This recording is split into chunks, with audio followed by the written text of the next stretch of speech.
Hey, Theresa, thanks for joining me on this chat today. It's so lovely to be seeing you, although we're not live in person. I Um, know, but at least there's light outside. It's not orange it's today, not orange so today. that's Yeah. nice. Yeah.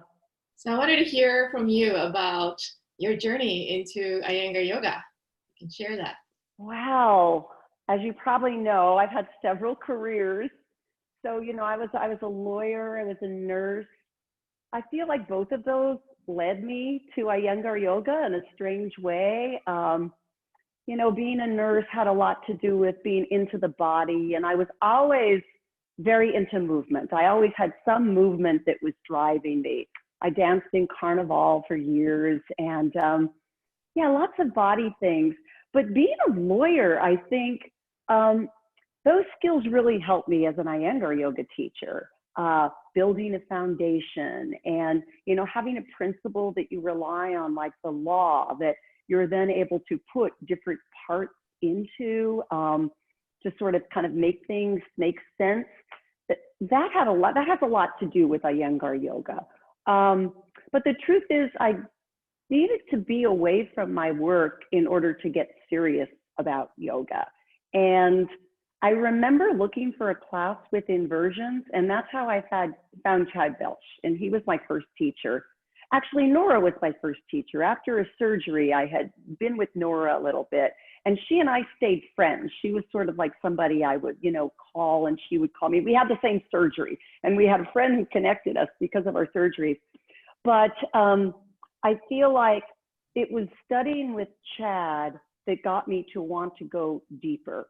And it was working with him that made me realize that I'd never really been taught yoga before. Like the instructions were so clear, and that really spoke to me, this idea of wanting to know where my foot was in relation to my leg and my hip. And so when I started talking to him about how to deepen my practice, I think I had a friend who was thinking about the teacher training program. He was really encouraging, and so that's what got me to IYISF teacher training program. Yeah, Chad. Nice.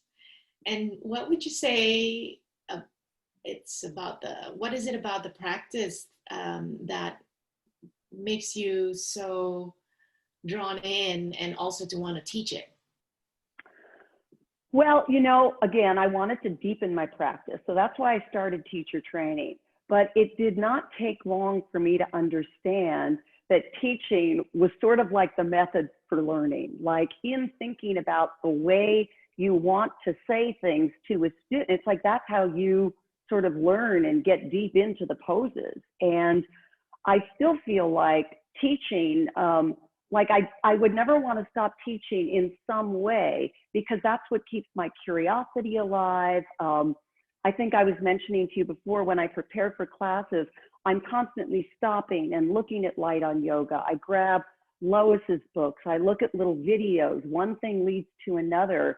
And for me, that's one of the things that really makes Iyengar yoga fun, that process. And it never stops. And this is the thing I love about Iyengar yoga. Before it was like, oh, where do you take yoga? But if you're an Iyengar yogi, the first question is, well, who's your teacher? It's just sort of a given that if you're a teacher, you're a student as well. And so it just became clear that's the way I go deep, is by teaching. So Very yeah. nice. Yeah. So you have the Sunday pop-up class happening this Sunday. Can you talk a little bit about what you're going to be teaching then? Yeah, I'd love to. Well, it's actually sort of kicking off my new intermediate class, which is starting on Saturdays on the 19th. And we thought it would be a fun idea to just sort of, do a pop-up class and just let people know that this is something new that's happening. I'm calling it Intro to Intermediate, because that's really what I want my intermediate class to be, a class that people feel like maybe they want to crank it up a notch or learn some new poses, but they don't think they're quite ready. It's sort of my way of telling everybody, don't worry about it. We're going to break it down. And On Sunday, we're going to focus on Pinchamayurasana, which is one of my favorite poses. It's an arm balance pose. It means feather of the peacock. But there's so many fun things to do to prepare for the final pose. And, you know, in Iyengar yoga, this is what we do. We break poses down. We learn in stages. We've always done this. But I think with intermediate poses, there's no reason that even beginners and certainly all level students can't approach intermediate poses, because there's always an intro stage. There's a beginning stage, a middle stage, or as my teacher, Victoria Austin, a mild, you know, medium and bold version of the pose. So that's what we're going to do. We're going to break that pose down and make it accessible for everyone. And yeah, I'm really looking forward to it, and I hope people come. Wonderful. Well, thank you so much for sharing all that, Theresa. I really appreciate you. Welcome. And nice to see you. Thank you. Have a good day despite the circumstance out there. I know. Well, like I said, I'm grateful. It's light yellow out there instead of dark orange. So right. Anyway, we'll thank take you, it. Theresa. Bye-bye.